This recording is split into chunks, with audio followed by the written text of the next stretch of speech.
Look to the rock from which you were hewn, and to the quarry from which you were dug. Look to Abraham your father, and to Sarah who bore you. In the name of God, whose love endures forever.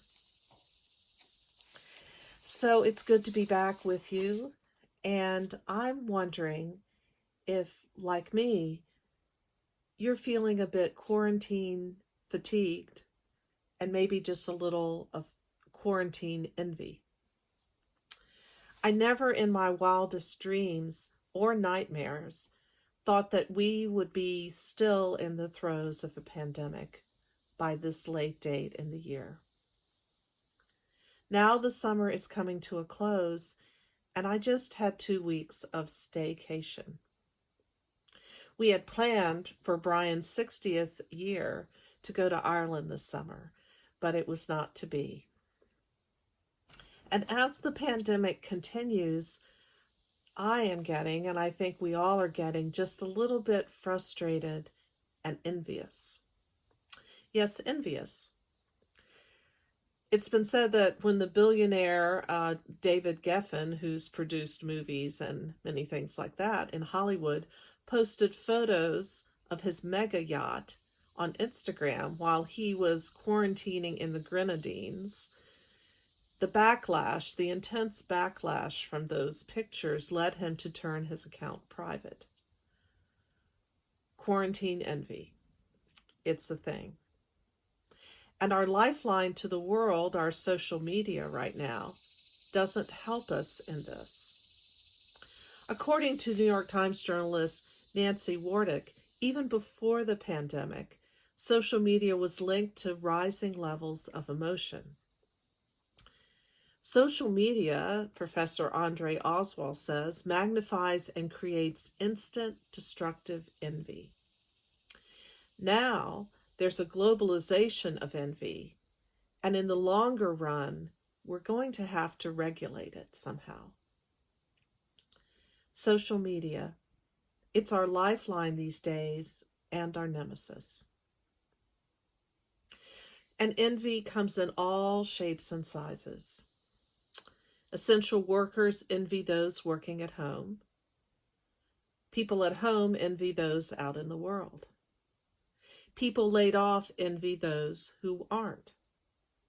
Those who are homeschooling their young children envy those who don't have children at home.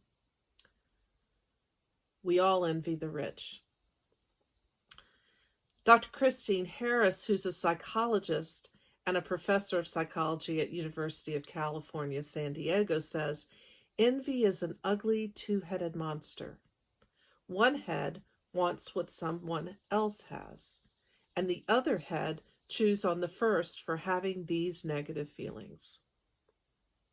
We envy and then judge ourselves for envying in a time where we're lucky to be alive and have food on the table and a secure job and home.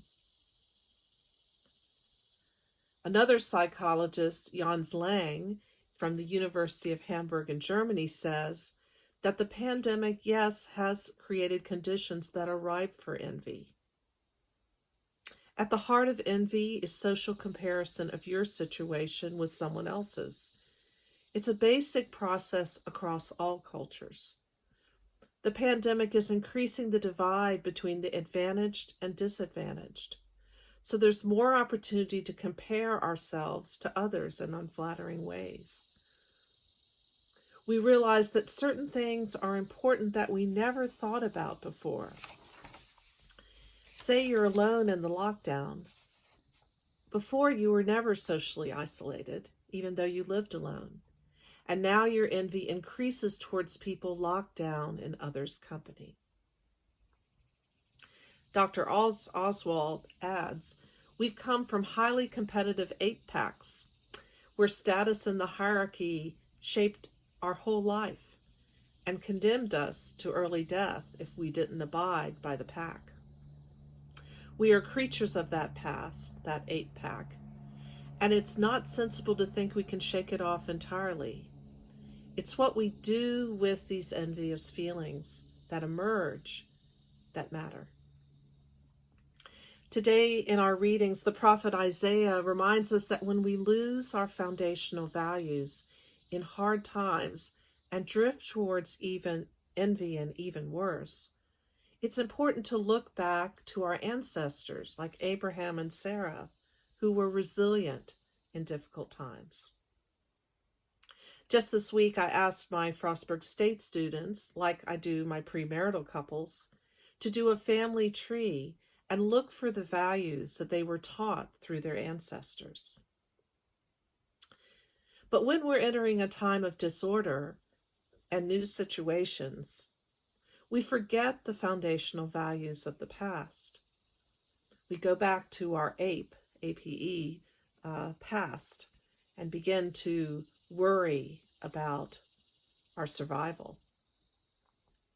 In today's gospel, Jesus' choice of Peter as the leader of the disciples begins what becomes a long-running conflict in the Gospels among the disciples about who is the greatest. Envy against Peter raises its head. So as I look towards returning to my fall schedule, busy but in different ways than normal, it was easy this week, as it came closer and closer, to fall back into grumblings of envy. What I'd call back to work grumblings of envy.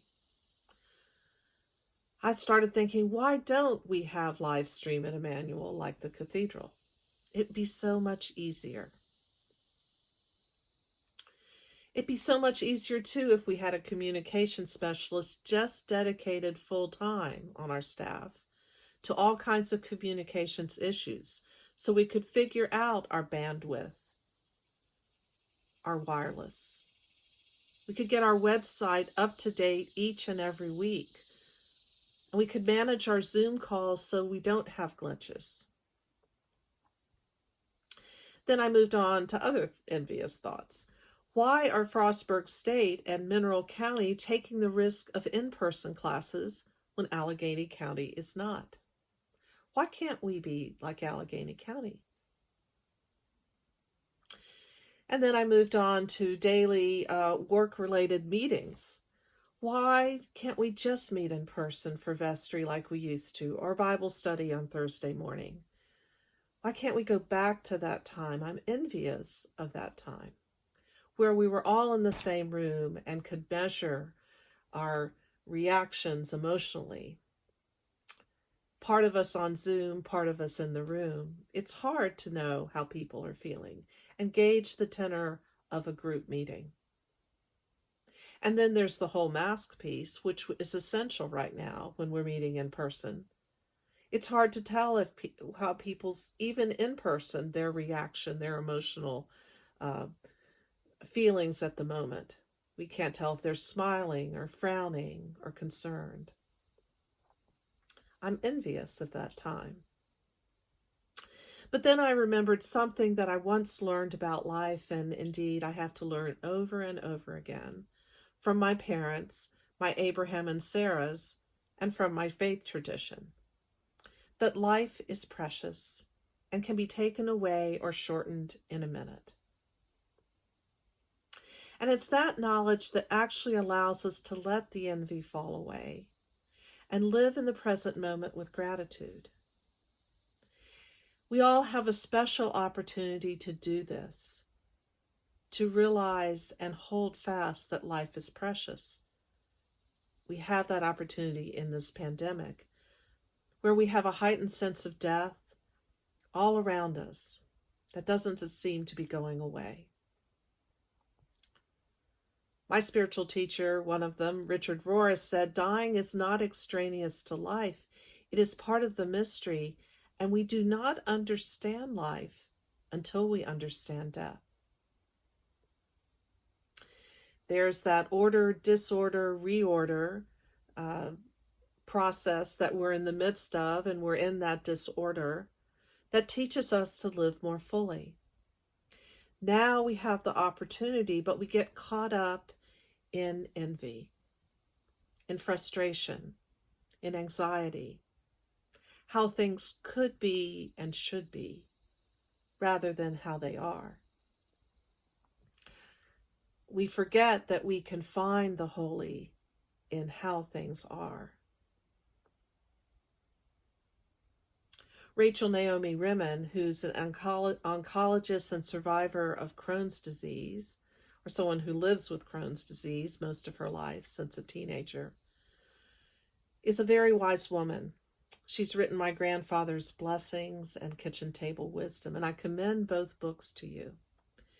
But she's helped me through many times my own fears of death, my own feelings of envy for what should be or could be, and my own cancer diagnosis back in '93 with many words and stories, but I wanted to bring a couple to attention.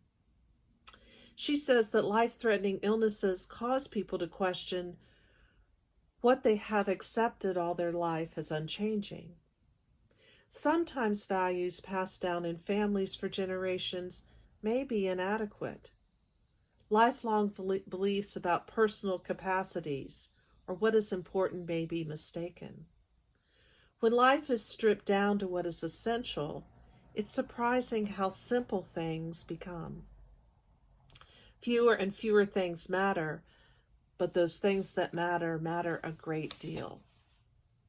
One of Remen's patients had 3 surgeries in 5 weeks and said that the experience changed all his ideas about life. He realized that many things that he thought were true were just beliefs that he had acquired. And these beliefs, which included making lots of money and climbing the ladder of success, had not withstood his terrible health shock. Instead, it stripped him of all he knew, and he realized that life was holy. Full stop.